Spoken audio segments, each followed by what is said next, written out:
Okay, it has been a wild 24 hours as Nico Iamaleava and his ongoing situation with Tennessee football continue to dominate headlines.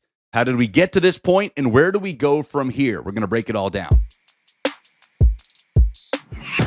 Hey, Lucas Panzica here from 104.5 The Zone and A to Z Sports. So, to recap, Thursday afternoon, Pete Nakos of On3 Sports dropped a report that Nico Iamaleava is in contract negotiations with Tennessee football ahead of the upcoming season.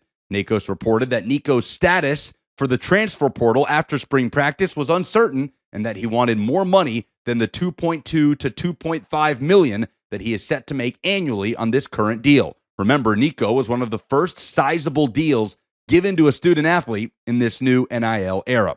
It's also worth noting that Austin Price of VolQuest reported that Nico and Tennessee had been in contract negotiations since December. Now, before we go further, it's important to note that is completely normal. Players in this era have two windows to exercise leverage: the portal after the regular season in the winter and the spring portal after spring practice. The only key difference being, if you enter the spring portal, you cannot go to another school within your conference and be eligible to play that next season. So it's perfectly normal for a player like Nico to revisit contract negotiations as the market for a starting quarterback has changed when you look at what the likes of Carson Beck is making at Miami, almost $4 million.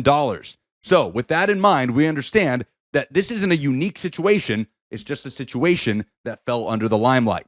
But things really took a turn on Friday morning when we learned first from Austin Price of VolQuest and then confirmed by Pete Thamel and Chris Lowe of ESPN that Nico Iamaleava was not present at practice on Friday, the final practice of spring ball for Tennessee, with the orange and white game happening this Saturday at Neyland Stadium.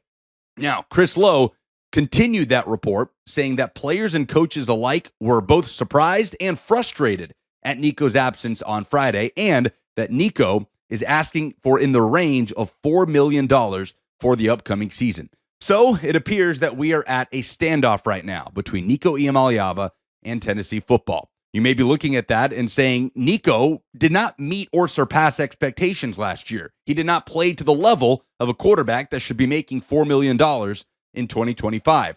But unfortunately, it's not about performance. It's about the market. And right now, that is the market for a starting quarterback, especially one with the talent profile and ceiling of Nico Iamaleava.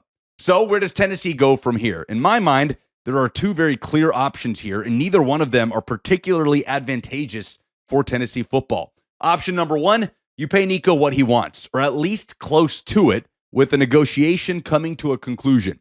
If you do that, you keep Nico on your team. There certainly will be some toxicity from the fan base and potentially from players. You wonder at this point if any bridges in the locker room have been burned between Nico and current Tennessee players. There's really no way of knowing that at the moment, but again, Chris Lowe did report frustration from players that Nico no-showed at Friday's practice, and that all stands to reason. So you could pay Nico what he wants. You could have that bubbling in the locker room and within the fan base and risk a long line of players seeing Nico get that money and lining up with their hand out, wanting more for their respective position, putting you in more and more tough situations throughout the spring portal. Option B, you don't pay Nico Iamaleava. You don't blink. You look at him and say, no, you are making what we agreed you would make, and you call his bluff. Well, if that happens, I suppose Nico could just continue to play for Tennessee in 2025, or he could hit the transfer portal. And if Nico Iamaleava hits the transfer portal looking for greener pastures, which, by the way, I do think there is a market for Nico to make that kind of money, whether it's on the West Coast or elsewhere, you could risk a mass exodus of current Tennessee players following him into the portal. Remember, in the winter portal, there was a big scare that five-star wide receiver Mike Matthews would leave Tennessee. They were able to convince him to stay. What happens if his five-star teammate quarterback, Nico Iamaleava, hits the portal? Do you keep the likes of Mike Matthews and Boo Carter? That would remain to be seen, but you risk a mass exodus and suddenly finding yourself with a ton of roster needs, and including at the quarterback position for the 2025 season. This is not an ideal spot to be in. It's yet another example of this broken system of college football with absolutely no guardrails, one where players have absolutely all the leverage, and it puts programs in a very difficult spot. We might be on the cusp of revenue sharing in college football.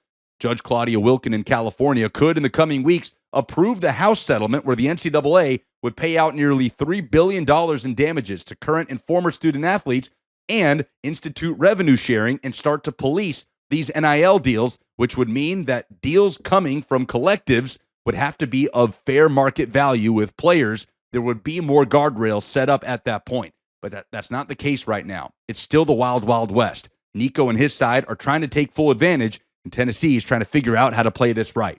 I worry that this is past the point of no return for Nico and Tennessee football. Where we go from here next is going to be very interesting, but it feels like this is going to be a really tough situation to repair if Nico is going to continue to play for the Vols.